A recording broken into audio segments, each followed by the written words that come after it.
오늘은 약간 얇고 넓은 그 인공위성 분석에 대한 주제와 조금은 전문적인 거를 이렇게 왔다 갔다 하면서 이제 진행해 보도록 할게요. 그래서 우주에 쏘아 올린 CCTV 인공위성이라는 제목으로 이제 준비해 왔습니다. 먼저 위성 영상 분석 시장에 대해서 소개를 드리고, 뒤에는 이제 메이사 플래닛 저희가 이 시장 안에서 어떤 일들을 하고 있는지 오늘 소개해 드리면 될 것 같아요. 요 주제부터 시작해 보도록 하죠. 일단 집에서 회사까지 CCTV에 걸리지 않고 다녀오기, 한 몇 초 동안 한번 상상을 해보세요. 요게 가능할까요? 잠깐만 생각해도 안 될 것 같죠. 그러면은 이제 조금 더 쉬운 집 앞에 있는 편의점까지 CCTV에 걸리지 않고 다녀오기를 한번 상상해 볼게요. 뭐 벽에 붙어서 이렇게 이동을 해서 어떻게 사각을 지나면 갈 수 있을까를 생각해 봤을 때 이렇게 짧은 동선도 쉽지가 않을 것 같아요. 근데 이게 과연 10년 전, 20년 전에도 그렇게 어려운 일이었을까요? 를 생각해 보면은 아니라는 거죠. 지금은 이게 굉장히 어려운 일이고 미션 임파서블이지만 10년 전, 20년 전을 보면 지금 이 자료는 2005년부터 19년까지 이제 공공 CCTV의 개수의 변화 추이를 보여주는 자료인데요. 2005년도에는 이제 공공 CCTV가 한 1100대 정도 됐어요. 그러면은 이 정도 환경에서는 직장까지는 CCTV에 걸리지 않고 다녀오는 게 어려울지 몰라도 집 앞에 있는 편의점까지는 가능할 수도 있었겠다라는 생각이 드는데요. 2019년이 되면서 이 1100대에 불과했던 공공 CCTV의 수가 114만 개 정도로 1000배가량 이제 폭발적으로 증가했습니다. 이러한 CCTV 대수의 변화 때문에 지금 방금 말했던 저 사소한 두 문제를 우리가 풀 수가 없게 돼버렸어요. 이렇게 CCTV를 인해서 삶에 이제 굉장히 큰 변화가 생겼는데요. CCTV로 어떤 삶의 변화가 생겼는지를 생각해 보면은 이제 단순히 CCTV 수가 증가하는 것만으로도 삶에 유의미한 변화를 불러일으켰습니다. 이제 왼쪽에 있는 그림이 그러한 예시를 보여주는 자료인데요. 요거는 CCTV 수 증가로 인해서 범죄율 검거율이 얼만큼 개선되었는지를 보여주는 자료예요. 2012년을 보면은 방범용 CCTV를 활용해서 이제 범인 검거한 현황을 보면은 이제 1000건 정도에 불과해요. 2015년, 3년이 지난 후에는 이제 10배 정도 증가해서 10,000건으로 늘어났거든요. 이처럼 단순히 CCTV 수가 증가한 것만으로도 범죄율 개선이라는 사회적 효과가 불러일으켜지는 아주 유의미한 효과를 얻었습니다. 더군다나 이제 요즘처럼 AI가 발달한 시대에서는 이러한 CCTV와 AI를 활용할 경우에 이제 다양한 서비스의 다각화가 가능한데요. 대표적인 예시가 여기 사진에 보이는 것처럼 아마존고가 있을 것 같아요. 아마 가보신 분도 계실 것 같아요. 이제 시애틀에 오픈을 했었는데 이제 무인 편의점이고 이제 매장 안에 있는 몇천 대의 CCTV와 다양한 센서를 이용해서 무인 편의점을 운영하고 있어요. 그래서 들어가서 그냥 물건을 집어넣으면은 자동으로 나의 디지털 월렛으로 계산이 되는, 사실 이러한 삶의 변화도 엄청나게 많은 수의 CCTV와 이제 비전을 처리하는 AI 알고리즘 등이 융합돼서 가능하게 되었는데요. 그럼 이제 오늘의 주제인 인공위성으로 한번 넘어가 보도록 할게요. 왜 대체 요새 뉴스페이스 하면서 우주시장이 변화했냐 라고 말하고 있는지에 대해서 궁금하실 것 같아요. 그러면 이제 앞서 김문진 책임도 말씀해 주셨지만 기존의 정부 주도의 우주 개발에서 이제 민간 주도인 뉴스페이스로 넘어오면서 이제 변화가 시작되었다라는 말씀을 해주셨는데, 그럼 대체 그런 정부 주도의 우주 개발 시대와 지금 뉴스페이스 시대는 뭐가 다른 건데? 라는 질문이 자연스레 머릿속에 떠오르실 것 같아요. 여기서 가장 키포인트는 사실 기술 혁신을 볼 수 있어요. 재사용 로켓의 개발로 볼 수 있는데요.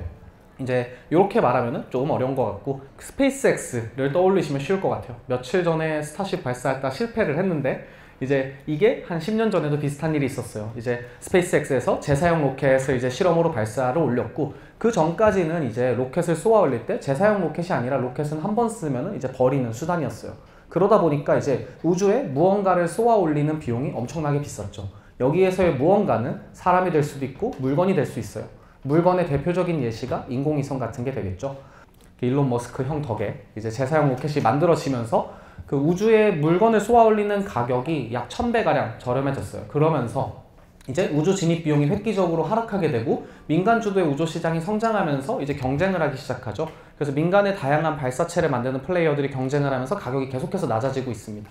그 결과 어떤 일이 벌어졌냐면 이제 오른쪽에 있는 그래프가 그 결과를 보여주는데요. 이 그래프는 이제 위성의 대수 2010년부터 이제 2019년까지, 그 다음에 이제 2025년 예상되는 이제 위성의 수의 변화를 보여줘요. 단적인 예시로 위성이 개발되고 한 50년 가량이 지났는데 그 50년 동안 발사된 위성의 총 수보다 지난 2년간 발사된 위성의 수가 더 많습니다.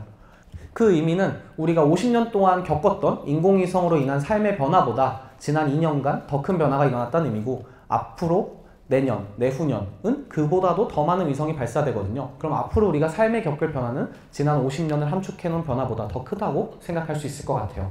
그러면은 이제 인공위성이라는 게 우리가 뭐 첩보 영화든 이런 거를 보면은 뭔가 지구를 관측하는 CCTV 같잖아요. 뭔가 범인을 검거하고 싶은데 막 실시간으로 이렇게 범인 얼굴을 이렇게 쪼아가지고 이제 확대해서 보고 어디 있는지 위치를 파악하고 이렇게 지구를 관측하는 CCTV라고 생각을 하는데, 약간 반은 맞고 반은 틀렸어요.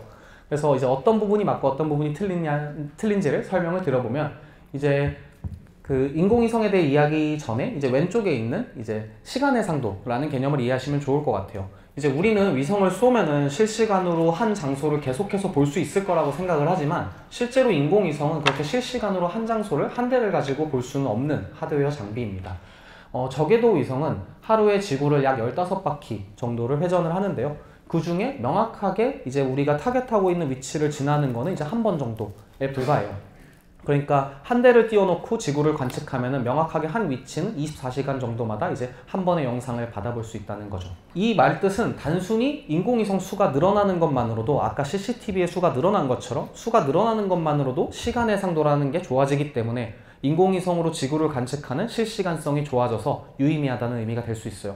그리고 CCTV 사례와 마찬가지로 AI를 접목할 경우, 이제 위에 있는 그림은 기존의 인공위성을 어떻게 활용하고 있는지 그림이에요. 인공위성으로 이제 어떤 지역들을 관찰하고 모니터링을 할 때 이제 사람이, 이제 판독관이라는 분들이 계시거든요. 그래서 위성 영상을 보고 어느 지역에 갑자기 나무가 없어지고 뭔가 건물을 짓고 있다, 여기 군사적으로 요충지인데 뭔가 건축 행위를 하고 있네, 뭔가 주의 깊게 봐야겠네 같은 이제 모니터링을 수행을 했어요. 근데 이제 AI 기술이 발전하면서 이제 이런 것들을 AI 모델을 활용해서 할 수 있게 됨으로써 이제 폭발적으로 늘어나는 인공위성과 발전하는 AI 기술을 융합하면은 지금 CCTV 사례에서 보셨듯이 우리 삶에 엄청나게 큰 변화가 날 것으로 이제 예상되고 있습니다. 위성에 대해서 좀 더 자세히 알아볼게요. 그러면 이제 위성 데이터를 쓰는 게 대체 어떤 장점이 있는데? 라는 이제 질문이 생기실 것 같아요. 일단 왼쪽은 이제 위성뿐만이 아니라 다양한 공간 정보를 보여주는 이제 그림이에요. 이제 위성이 가장 지구에서 먼 곳에서 지구를 바라보는 관측 장비고, 그거보다 조금 내려오면 이제 항공기 같은 게 있겠고요. 그거보다 더 내려오면 드론, 그 다음에 지상에선 CCTV 같은 게 있겠죠. 이처럼 이제 다양한 그 공간 정보를 얻는 수단들이 있어요. 이 수단들은 이제 그 서로 각각의 장단점을 가지고 있는데요. 일단 지구에서 멀어질수록 해상도는 낮아지게 됩니다. 더 먼 곳에서 촬영을 하니까요. 지구에서 가까워질수록 해상도는 높아지게 되고요. 근데 지구에서 멀어질수록 한 번에 찍을 수 있는 영역은 커지니까 이제 커버리지는 커지게 되고, 지구에서 가까워질수록 커버리지는 작아지게 돼요. 근데 이제 특정 상황에 따라서 우리는 각각의 장단점을 융합해서 사용하고 싶은 경우가 있잖아요. 커버리지가 넓고 해상도는 좀 떨어져도 되는 니즈가 있는 경우도 있고, 커버리지가 좁지만 해상도가 높고 실시간성이 필요한 니즈가 있는 경우도 있고, 그 말인 즉슨 이렇게 다양한 소스의 공간 정보를 융합해서 활용하는 것이 굉장히 유의미하다라는 의미로 이제 받아들일 수 있을 것 같아요. 그럼 이제 위성 영상의 장점은 뭐냐? 이제 오른쪽에 있는 세 가지를 보실 수 있을 것 같아요. 일단 첫 번째는 시계열 분석이 가능한 수단이다. 이 왼쪽 오른쪽이 이제 서로 다른 시점에 어떤 개발되고 있는 도심 지역을 이제 촬영한 영상이에요. 그러니까 왼쪽은 이제 개발 전이어서 이제 산이 대부분이고, 오른쪽은 이제 도시가, 신도시가 들어선 걸 볼 수 있는데요. 이제 위성 같은 경우는 한번 띄워놓고 임무를 시작하게 되면은 저희가 영상을 촬영하면 계속해서 아카이빙을 해요.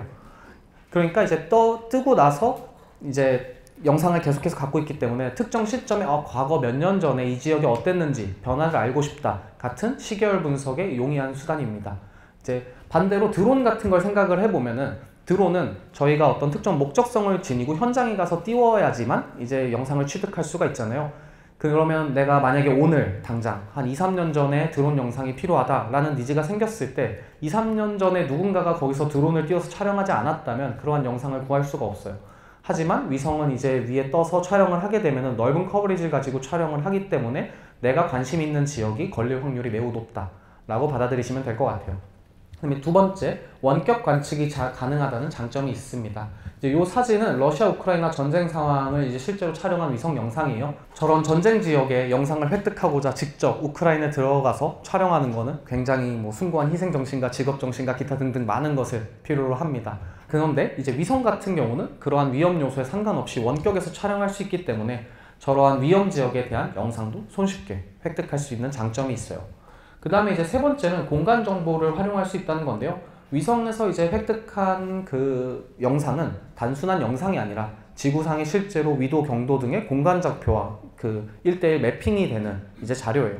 그래서 이제 그걸 통해서 저희는 다양한 분석, 측량 등의 작업을 진행할 수 있고요. 이 예시는 이제 남극의 빙하를 촬영을 해서 빙하량이 실제로 얼만큼 없어졌는지 같은 식의 측량 작업도 위성을 활용하면 할 수 있습니다. 이처럼 인공위성은 넓은 영역의 정보를 로우 리스크, 로우 코스트로 활용이 가능한 지구 관측 도구다라는 장점을 가지고 있어요. 이러한 인공위성 데이터에는 이제 다음과 같은 특징이 있는데요. 이제 하나씩 설명드릴게요.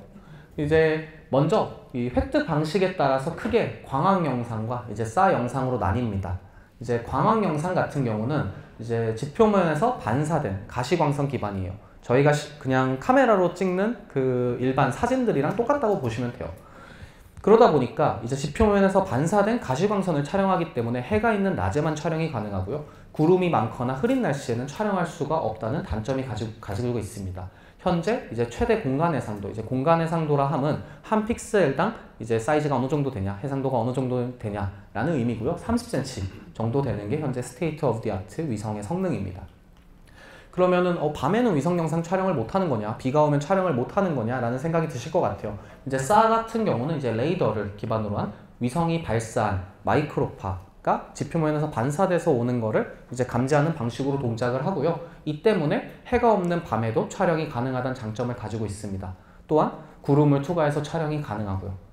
현재 이제 사 위성 같은 경우는 최대 공간 해상도가 이제 50cm 정도 됩니다. 그 다음에 이제 위성 영상의 또 하나의 특징 중에 하나가 이제 멀티 스펙트럴 데이터라는 거예요. 이제 멀티 스펙트럴 데이터가 뭐냐? 이제 기존에 우리 빛의 삼원색은 많이 들어보셨을 거예요. RGB로 이제 빛을 표현하는데요. 그로 인해서 이제 저희가 어떤 영상 정보를 다룰 때, 비전 정보를 다룰 때 보면은 이제 RGB 0에서 255까지 숫자로 이제 저장을 해서 보통 컬러 이미지를 표현을 해요. 근데 위성 영상 같은 경우엔 웨이브랭스 구간에 따라서 500나노에서 600나노까지 의 강도, 600에서 700까지의 강도, 이처럼 RGB가 아니라 좀 더 잘게 웨이브랭스 영역을 나눠서 인텐시티 값을 저장하고 있고요. 그에 따라서 좀 더 다양한 분석을 할 수 있습니다. 예를 들면은 RGB뿐만이 아니라 이제 적외선 영역의 이제 밴드 같은 것들을 활용할 수가 있는데요. 식물을 예로 들어보면은 이제 저희가 육안으로 보기에는 높이서 바라봤을 때 똑같이 초록색 나무가 있다고 해볼게요. 근데 이게 뭔가 위장막으로 만든 나무인지 아니면 실제 나무인지, 혹은 실제 나무 중에도 건강한 나무인지 건강하지 못한 나무인지 같은 거는 육안으로 봐서는 구분하기가 매우 힘듭니다. 똑같이 초록색인 경우에는. 근데 이제 그 NIR, 그 적외선 정보를 활용할 경우에 이 광합성 양에 따라서 반사되는 적외선의 수치가 달라요. 그래서 이렇게 이제 웨이브랭스를 구간에 따라서 저장해 놓은 데이터를 분석을 할 경우에는 광합성을 얼만큼 하고 있는지, 많이 하고 있는지, 적게 하고 있는지, 안 하고 있는지 등으로 위장막인지, 건강하지 못한 나무인지, 건강한 나무인지 같은 정보들을 분석해낼 수가 있습니다. 또 다른 예시로는 이제 광물에 따라서도 특정 밴드 영역대에 따라서 반사율이 달라요. 그럼 노천 광산 같은 거를 예로 들어보면은 노천 광산에 어느 지역에 광물이 많이 노출되어 있는지, 혹은 어떤 종류의 광물이 노출되어 있는지 같은 정보들도 저런 웨이브랭스를 분석하면은 얻어낼 수가 있습니다. 이게 요즘 같은 AI가 발달한 시대에는 엄청 되게 유의미한 가치예요. 왜냐면은 이거를 사람이 웨이브랭스를 봐서 분석할 때는 정말 다루기 어려운 데이터인데, 요즘처럼 AI를 활용해서 어떤 방대한 양의 정보를 처리해서 우리가 인사이트를 뽑아내는 환경에서는 뭔진 모르겠지만 AI로 분석해보니 이 영역은 뭔가 금이더라, 이 영역은 건강한 나무더라 같은 세그멘트 정보를 모델을 학습해서 충분히 뽑아낼 수 있기 때문에 이렇게 우리가 생각하는 일반 비전 정보보다는 훨씬 더 강력한 도구라고 생각해 주시면 될 것 같습니다. 그러면 이러한 이제 위성 영상을 분석하기 위해서는 이제 앞서 말씀드린 것처럼 이제 뭐 사람이 직접 분석하는 방법은 매우 힘들어요. 그래서 이제 AI 모델을 활용하는 방법이 이제 최근에 많이 이용되고 있는데요. 그러면 이제 위성 영상을 분석하는데 핵심적인 AI 기술들은 어떤 게 있는지를 간략하게 소개를 드리면, 첫 번째로 슈퍼 레졸루션이라는 기술을 말씀드릴 수 있을 것 같아요. 이제 슈퍼 레졸루션은 저해상도 이미지를 이제 고해상도로 바꾸는 AI 기술입니다. 그래서 위성 영상 같은 경우는 아까 광학 영상 제일 좋은 광학 위성이 해상도가 30cm 정도라고 말씀을 드렸어요. 30cm면 한 픽셀에 30cm라는 의미여서 해상도가 매우 낮죠. 그래서 이걸 해상도를 높이고자 하는 니즈가 있고 이제 이런데 활용되는 기술입니다. 그 다음에 이제 오브젝트 디텍션과 세그멘테이션을 들 수 있을 것 같아요. 오브젝트 디텍션 같은 경우는 우리가 관심 있는 물체, 뭐 가령 비행기, 뭐 배, 뭐 자동차, 뭐 사람, 어떤 건설 현장의 장비들 같은 거를 이제 디텍트 해내고 박스를 치는 태스크예요. 그다음에 세그멘테이션 같은 경우는 이제 똑같이 관심 객체를 추출하는 건데 픽셀 와이즈로 이제 그 표시해내는 이제 기술입니다. 위성에는 이게 어떤 식으로 활용되냐면, 오브젝트 디텍션 같은 경우는 배나 뭐 차나 이런 것들을 찾아내고 개수를 세는데 보통 주로 활용이 되고요. 세그멘테이션 같은 AI 기술은 도로를 검출해낸다거나 어느 지역이 빌딩이고 어느 지역이 수목이고 어느 지역이 그냥 빈 땅인지 같은 토지 피복을 검출해낸다거나 하는 식에 활용되고 있습니다. 그 다음에는 이제 3D 모델링을 들 수 있어요. 이제 위성으로 촬영된 영상은 이제 기본적으로 한 장을 촬영할 경우에 이제 2D 영상이고, 다양한 각도에서 촬영한 영상을 합치면은 저희가 높이 정보를 추론해내서 이제 3D 모델을 만들어낼 수 있거든요. 현재는 이제 위성 영상을 활용한 3D 모델을 만들어내는 기술은 엄청나게 발달해 있진 않아요.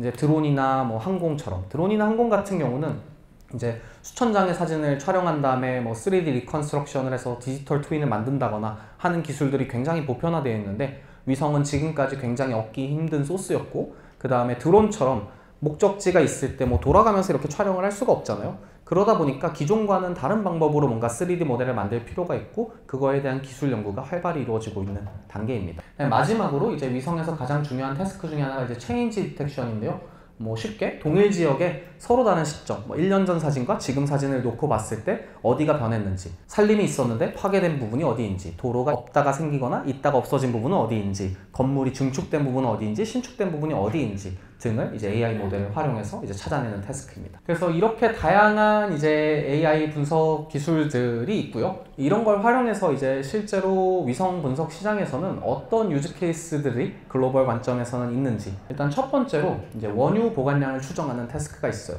이제 요거는 어떤 개념이냐면, 원유를 채굴을 하면은 이게 실제로 이거를 탱크에다가 넣어서 보관을 하는데요. 이 탱크가 천장이 움직입니다. 요게 이제 기화돼서 탱크가 폭발할 위험 등이 있기 때문에 천장이 움직이는 구조로 돼 있고요. 그러다 보니까 이제 그 기름이 조금 있으면 천장에 내려가 있고, 많이 차 있으면 이제 천장에 올라가 있어요. 그러면 이제 그 해가 이렇게 드리웠을 때 생기는 그림자의 크기, 혹은 이제 그 뚜껑의 높이를 추정하면은 이제 얼만큼 차 있는지를 알 수가 있게 되고, 저희가 아까 위성 영상의 장점 중에 하나가 공간 좌표가 1:1 매핑이 된다 라고 말씀드렸는데요. 그러면 이게 측량이 가능해지기 때문에 탱크의 둘레 같은 것들을 측정을 할 수가 있습니다. 그러면 이제 저장된 원유의 부피를 계산을 할 수가 있게 되고요. 위성 영상의 한 가지 장점으로 또 말씀드린 것이 허락받지 않고 전 세계 어디든 촬영할 수 있다고 말씀을 드렸어요. 그 말인즉슨 전 세계 어디든 기름 창고가 있는 곳을 다 촬영할 수 있고, 누구도 알 수 없는 현재 이 시점에 전 세계의 원유가 얼만큼 보관되어 있는지 등의 정보를 획득할 수 있다는 의미가 됩니다. 그래서 이러한 정보를 활용해서 리포트 형태로 만들어서 판매하는 비즈니스 모델이 존재하고요. 실제로 그런 정보를 활용해서 이제 헤지 펀드들 같은 경우가 선물 투자, 유가 선물 투자의 이제 보조 정보로 활용을 하고 있습니다. 그 다음에 이제 또 다른 예시로는 이제 물동량 분석이 있어요. 기름을 예시로 들면은 이렇게 기름이 저장되어 있는 거를 결국에는 유조 컨테이너선이 이제 특정 지역에서 특정 지역으로 옮기게 되는데요. 이 또한 바닷길 전체를 이제 위성을 활용해서는 이제 계속해서 모니터링 할 수가 있고, 그럼 유조선이 크기, 그 다음에 잠긴 깊이 등을 바탕으로 얼만큼 실렸는지 기름이를 알 수 있고, 아까 오브젝트 디텍션 같은 걸 활용하면은 유조선의 종류와 개수 등을 파악할 수 있다고 말씀드렸는데요. 그를 통해서 어느 위치에서 어느 위치로 기름이 얼만큼 이동하고 있는지 같은 정보 또한 이제 추론이 가능합니다. 이러한 정보도 이제 선물 투자에 활용이 되고 있어요. 물동량은 이뿐만 아니라 다양한 예시에도 활용이 되는데요. 경쟁사의 공장이나 아니면 생산시설을 모니터링 하는 데도 활용이 됩니다. 이 물동량 분석에는 컨테이너선만 있는 게 아니고 이제 화물차 같은 것들도 있어요. 그래서 뭐 LG를 예로 들면은 이제 다른 뭐 중국의 디스플레이 공장들 같은 경우들의 이제 모니터링을 하면은 트럭이 얼만큼 들어오고 나가고 있는지 같은 정보들을 바탕으로 얘들이 얼만큼 자재들을 들여오고 있는지 얼만큼 뭐 출하를 하고 있는지 같은 정보들을 이제 간접적으로 획득을 하거나 아니면 공장, 굴뚝이 있는 공장 같은 경우에는 이제 활성화도가 어느 정도 되는지 그 다음에 자원을 밖에 쌓아놓고 이제 활용을 하는 이제 배터리 생산 시설이라던가 뭐 이런 경우에는 자재량이 어떻게 변하고 있는지 얼만큼 들여오고 있는지 같은 간접적인 정보들을 이제 얻을 수가 있습니다. 이게 드론이나 항공을 활용하면 쉽지가 않을 거예요. 왜냐면 이제 경쟁사에 가서 미안한데 너네 공장 위를 내가 좀 찍어도 되겠니? 라고 하면 아무도 그래? 찍어가 라고 하지 않을 거잖아요. 그래서 이제 위성은 이러한 분석들을 해낼 수 있다는 장점이 있습니다.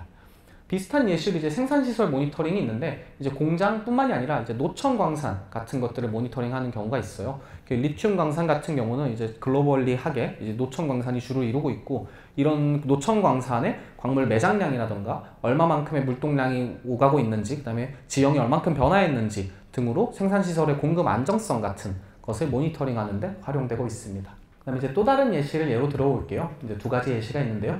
이제 첫 번째는 주차장의 활성화도를 기반으로 한 매출 추정이에요. 두 가지 사례를 준비해 왔는데요.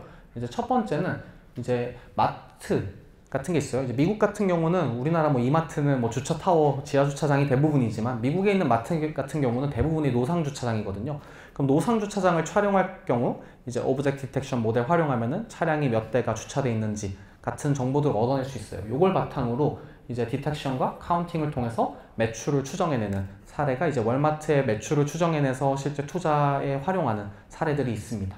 그 다음에 또 다른 예시가 이제 뭐가 있냐면 테슬라 같은 경우는 이제 차량을 생산한 다음에 이제 출고하기 전에 이제 쌓아놓는 하버가 있어요. 거기를 계속해서 영상을 취득해서 테슬라의 차량이 얼만큼 늘어나고 줄어들었는지를 가지고 테슬라의 그 쿼터 그 매출이 발표되기 전에 투자 정보로 활용하는 이제 투자사들이 존재를 합니다. 이처럼 주차장의 활성화도를 기반으로 매출을 추정해서 투자에 활용하는 유즈 케이스들이 있고요.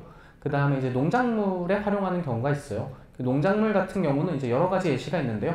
일단 세그멘테이션을 활용해서 농작물의 종류, 이 종류를 파악하거나 생장량을 파악하는 거는 이제 정부의 입장에서나 혹은 투자사 입장에서 많이 활용이 되는데요. 이제 정부 같은 경우는 이제 전국에 있는 농토의 작물이 어떤 것들이 얼만큼 생산되고 있는지 같은 거를 위성 정보로 이제 분석을 해서 그 해에 이제 물가 지표 같은 것들이 어떻게 될지 같은 거를 추정해내는 식의 이제 공공적인 목적으로 활용을 하고요. 투자 같은 경우는 이제 또다시 선물 얘기를 할 수밖에 없는데 미국 선물 시장 해보신 분들은 아시겠지만 옥수수, 밀, 뭐 다양한 농작물이 존재해요.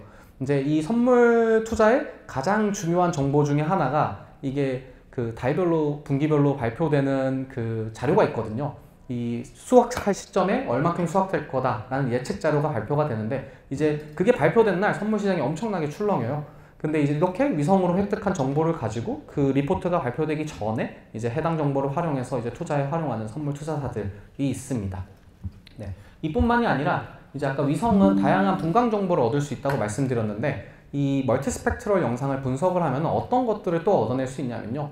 그 작물이 받고 있는 수분 스트레스, 그 다음에 토양의 비료 함량, 그 다음에 그 광합성량을 바탕으로 건강 상태, 병충해 여부 등을 파악할 수가 있어요. 지금 이 사진은 빨간색일수록 이제 식물이 건강하지 않은 영역이고 초록색일수록 건강한 영역인데요. 이제 이런 정보를 바탕으로 이제 그 농사에 활용할 수가 있습니다. 그 다음 예시는 좀 더 ESG에 관련되어 있는 예시예요. 그래서 이제 하나의 또 다른 활용에는 이제 탄소 흡수량 및 배출량 추정을 할 수가 있습니다. 이제 저희가 탄소 배출권이라는 거를 거래할 때 중요한 게 두 가지예요. 우리가 탄소를 얼만큼 내뿜었냐와 얼만큼 흡수했냐인데요. 이제 흡수했냐는 주로 이제 산림 영역이 얼만큼 성장했냐를 가지고 추정을 하게 됩니다. 측정을 하게 됩니다. 나무가 광합성을 하잖아요. 광합성을 하면은 우리가 고등학교 과학 시간에 배웠다시피 CO2를 흡수하고 이걸 가지고서는 나무가 이제 부피 성장을 합니다. 벌크업을 하죠. 그러면 나무가 탄소를 얼만큼 흡수했는지를 측정하려면은 되게 간단해요. 이 나무가 얼만큼 부피 성장을 했냐를 보면 되는 거예요. 근데 뭐 사람 어떤 특정 물체마다 밀도가 다르잖아요. 그러니까 같은 부피가 성장했어도 더 많은 CO2를 흡수하는 나무가 있고 더 적은 CO2를 흡수하는 나무가 존재를 합니다. 그 말인즉슨 이제 탄소 흡수량을 추정하기 위해선 나무의 종류가 뭔지, 그다음에 부피가 얼만큼 늘었는지를 파악해야 되고, 이제 위성 영상을 AI로 분석해서 해당 이제 지표들을 뽑아내는 글로벌 유즈 케이스들이 있습니다. 이게 기존에는 탄소 흡수량이라는 거를 추정하기 위해서 어떤 방법을 쓰고 있냐면요, 사람이 직접 산림으로 나갑니다. 그래서 나무의 둘레를 재요. 그 다음에 눈으로 봐요. 요 100그루 중에 뭐가 몇 그루, 뭐가 몇 그루, 뭐가 몇 그루를 해서 몇 퍼센트는 소나무, 몇 퍼센트는 뭐 전나무, 뭐 이런 것들을 한 다음에 이제 그걸 바탕으로 탄소 흡수량을 추정하게 되는데요. 이러한 방법 대비 아까 위성의 장점인 커버리지가 매우 넓다, 그 다음에 뭐 그 시계열 변화를 획득할 수 있다는 것을 활용하면 저비용의 탄소 흡수량을 추정할 수가 있게 됩니다. 탄소 배출량 같은 경우는 이제 공장 같은데 굴뚝이 얼만큼 발생하고 있는지 같은 것들의 정보를 바탕으로 이제 그 탄소의 배출량 같은 거를 추정해내는 글로벌 유즈 케이스들이 있어요. 그래서 이러한 두 가지를 활용을 해서 이제 탄소 배출권 크레딧의 계산량을 뽑아내고, 이를 통해 저비용 탄소 흡수량을 추정함으로써 탄소 배출권 거래를 활성화할 수도 있고요. 그 다음에 또 다른 ESG 지표로는 예를 들어 경영을 하는 데 있어서 ESG 방식으로 생산되지 않은 이제 제품들을 활용하지 않는 식의 이제 경영적 디시전이 최근 글로벌에선 일어나고 있는데요. 그러면은 이 회사가 대체 ESG 경영을 했는지 안 했는지, 이를 얼만큼 중시했는지 같은 건 사실 알 방법이 없어요. 근데 이 회사가 보유하고 있는 뭐 자원 시설이라던가 뭐 이런 것들이 있고 공장이 있다고 할 때 해당 지역들을 모니터링 할 경우에 뭐 산림을 뭐 불법적으로 파괴하진 않았는지, 공장이 뭐 연기를 너무 많이 내뿜고 있지 않았는지 같은 것들을 이제 ESG 디시전 메이킹의 보조 지표들로 활용할 수가 있습니다. 그 다음에 이제 다음 예시는 좀 더 공공성이 있는 예시예요. 자연재해 감지 및 피해 규모 분석인데요. 뭐 대표적인 예시로는 감지가 있어요. 그러니까 산불 같은 경우를 발생한 거를 이제 조기 감지하는 거죠. 그래서 연기라던가 이제 오른쪽 그림 예시에서 보시듯이 산불이 발생했을 때 연기를 세그멘테이션을 하거나, 혹은 이제 다양한 밴드 중에는 열밴드도 있거든요. 그래서 이러한 열밴드를 활용해서 화재가 일어나는 거를 이제 감지해내는 등의 위성 활용 유즈 케이스들이 있고요. 이뿐만이 아니라 이제 피해가 나고 나서 파괴된 산림 영역들, 혹은 지진 같은 게 나고 나서 이제 파괴된 도시 영역들이 있는데요. 이제 AI 기술 중에 세그멘테이션이라던가 체인 디텍션을 활용해서 자연재해의 피해 규모를 분석할 수가 있습니다. 이 아래에 있는 그림 예시는 저희가 직접 이번에 튀르키예 지진이 발생했을 때 그 지진 발생 후 한 이틀 정도 뒤에 획득한 위성 영상을 가지고 저희가 피해 규모를 분석한 영상이에요. 여기는 그림이 작아서 잘 보이지는 않지만 숫자 같은 것들이 적혀 있어요. 저 초록색 박스가 무너진 건물이고요. 숫자가 적혀 있는데 저 숫자는 이제 무너진 건물의 면적입니다. 이처럼 이제 피해의 정확한 규모와 면적 등을 산출하는데 이제 위성 영상을 활용할 수가 있습니다. 그러면은 이제 저희 회사를 간략하게 좀 소개해 드릴게요. 이러한 뭐 뉴스페이스 시대가 도래했고 위성의 양이 계속 늘어나고 있고, 이렇게 위성이 늘어나게 되면 자연히 데이터가 엄청나게 늘어나게 될 텐데, 이러한 데이터는 어떤 장점을 가지고 있고 어떤 특성을 가지고 있는지를 설명드렸고요. 그래서 이러한 데이터를 활용해서 글로벌리 어떤 유즈 케이스들이 있는지 설명드렸어요. 그래서 이러한 데이터를 활용해서 이제 저희가 하고 있는 비즈니스를 소개해 드릴게요. 이제 저희는 5개의 블렛으로 메이사 플래닛이라는 회사를 소개해 보면, 저희는 항공우주 선도업체인 한국항공우주산업 카이라는 회사와 그 다음에 스마트 드론 솔루션 기업인 메이사가 합작 투자해서 설립한 회사입니다. 그래서 저희는 글로벌 위성 데이터를 소싱해서 사용자 목적에 부합하는 분석 솔루션과 산출물을 제공하는 비즈니스를 하고 있습니다. 이를 위해서 위성 데이터 분석에 필수적인, 아까 앞에 보셨으면 아시겠지만 뭐 AI 분석이 위성 영상을 활용하는데 굉장히 키겠죠. 이러한 AI 모델을 직접 개발하고 고도화를 진행하고 있고요. 또한 이제 저희의 그 합작 투자사 중 하나인 메이사라는 회사는 이제 드론을 가지고 건설 현장을 촬영을 해서 건설 현장에 이제 디지털 트윈을 만들고 그 안에서 건설 진척도라던가 측량 정보 같은 거를 B2B SaaS로 제공하는 회사예요. 그러니까 드론 영상을 활용해서 이제 비전 처리를 하는 회사인 거죠.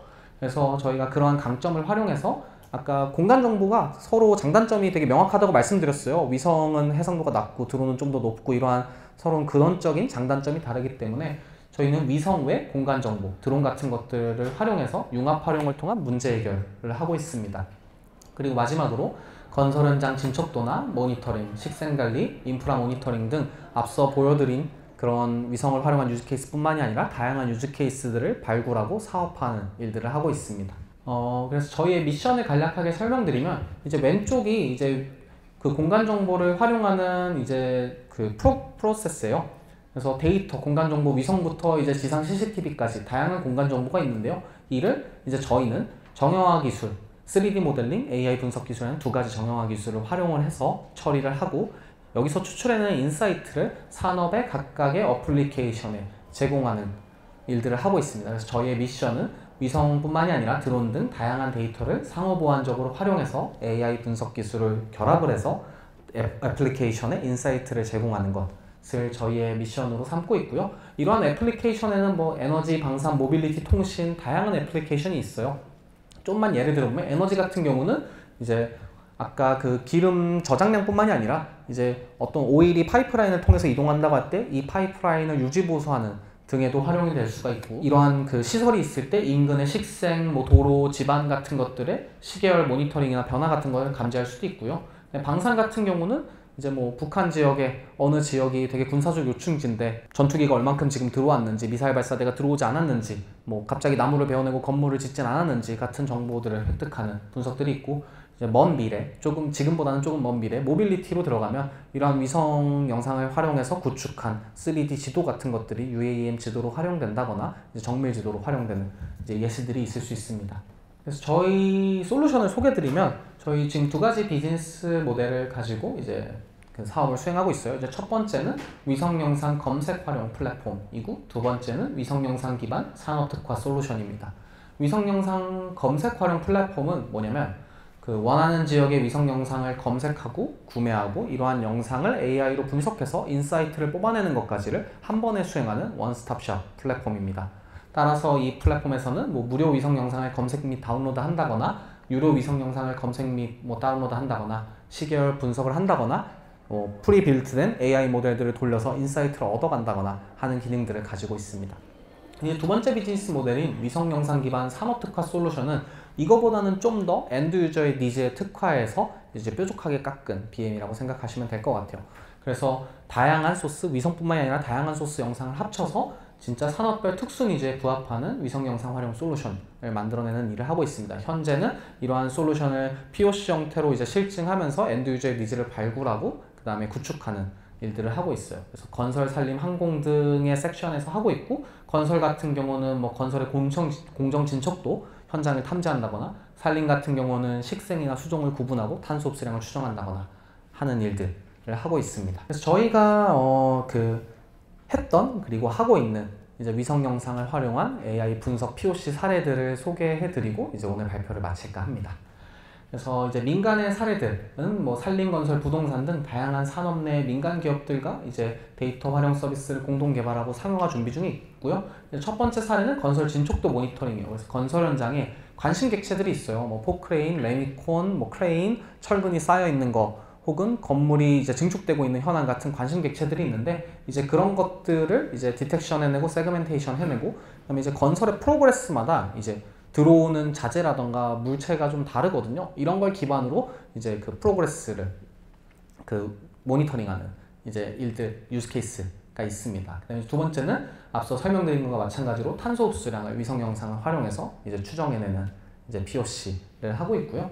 그 다음에 다음은 이제 상업용 부동산 DB 구축인데, 이제 상업용 부동산 같은 경우에는 이제 용도별 건물의 위치뿐만이 아니라 속성 정보 같은 것들이 중요해요. 여기서 속성 정보는 어떤 것들이 있냐면, 면하고 있는 도로가 몇 개인지, 크기가 어떤지, 몇 차선인지, 그 다음에 주차장이 외부에 있는지, 있다면 몇 대를 댈 수 있는지 같은 정보들이 있는데, 이제 국내 같은 경우는 공공정보가 굉장히 발달해 있어서 이제 공공정보들을 얻어가지고 이제 이러한 정보들을 채워 넣을 수가 있어요. 물론 굉장히 그 노동 집약적인 일이긴 하지만.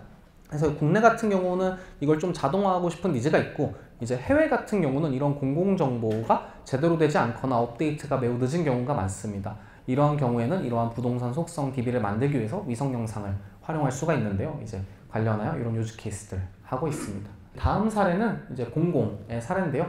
이제 지자체나 관련 기관과 함께 위성 데이터를 활용해서 뭐 재해라던가 뭐 에너지에 관련된 이제 유즈 케이스들을 발굴하고 이제 POC를 수행하고 있는데요. 이제 첫 번째는 이제 산불 피해 영역 분석이에요. 이제 요거 같은 경우는 얼마 전에 산불이 굉장히 크게 났었는데 이제 해당 산불이 이제 지나가고 저희가 피해 영역을 실제로 분석한 이제 영상 자료입니다.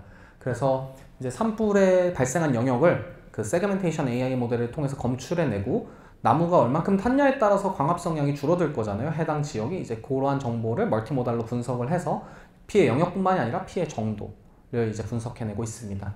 그 다음에 이제 두 번째는 태양광 패널의 최적 입지 선정인데요. 요건 어떤 사례냐면 이제 도심 같은 경우는 요새 이제 신재생 에너지 같은 데 관심도가 올라가다 보니까 옥상 면적에다가 이제 태양광 패널을 설치해서 이제 발전을 하고 있어요. 근데 이게 해가 일조량이 어떻게 되는지, 그 다음에 면적이 어떻게 되는지 따라서 이제 설치할 수 있는 패널의 수가 한정이 되고, 그 다음에 이제 발전 효율이 결정되게 되는데요. 그래서 위성 영상을 활용해서 이러한 설치가 적합한 면적을 추출해내고 발전 효율이 어떤지 추정하는 유즈 케이스가 있습니다. 그 다음에 마지막으로는 이제 도시 식생 모니터링인데요. 이제 도심 지역 내에 식생이 굉장히 많아요. 저희 뭐 한강에 뭐 이런 고수부지들도 있고, 동네 공원들도 되게 많고, 이런 것들이 이제 조성이 돼 있는데요. 이제 이러한 산림을 조성하는, 도시 내에 산림을 조성하는 이유는 이제 크게 두 가지입니다. 첫 번째는 우리의 웰페어를 위해서도 있는데, 이제 두 번째는 도시 관리 측면에서 도시의 열을 낮춘다거나 이제 그 공기 정화를 한다거나 같은 니즈들도 있어요. 그래서 이제 이런 도시 산림을 관리하고 싶은데 굉장히 산재돼서 여러 군데 흩어져 있기 때문에 뭔가 사람이 가서 이거를 일일이 건강 상태를 파악하고 관리하기엔 굉장한 어려움이 따르고요. 위성 영상을 활용해서 이제 도심의 산림을 이제 추출해내고 해당 영역의 건강 상태를 분석해내는 유즈 케이스가 있습니다. 또한 이뿐만이 아니라 아까 다양한 밴드 영상이 있다고 말씀드렸는데, 열밴드 영상을 분석하면은 도심 지역의 어느 지역에 열섬 현상 같은 것들이 발생하고 있는지 같은 정보를 위성을 통해서 이제 획득을 할 수가 있어요. 그러면 어떻게 할 수 있냐면, 열섬이 많이 발생하고 있는데 해당 지역에 우리가 가로수를 좀 더 배치할 수 있다던가 아니면은 공원을 조성할 수 있다던가 할 경우에 해당 지역에 나무를 심음으로써 이제 열섬 현상을 구조적으로 해결하는 식의 이제 종합적인 도시 식생 관리가 가능합니다. 이 외에도 뭐 다양한 유즈 케이스가 있는데요. 오늘은 이 정도 준비해 왔고요. 네, 들어주셔서 감사합니다.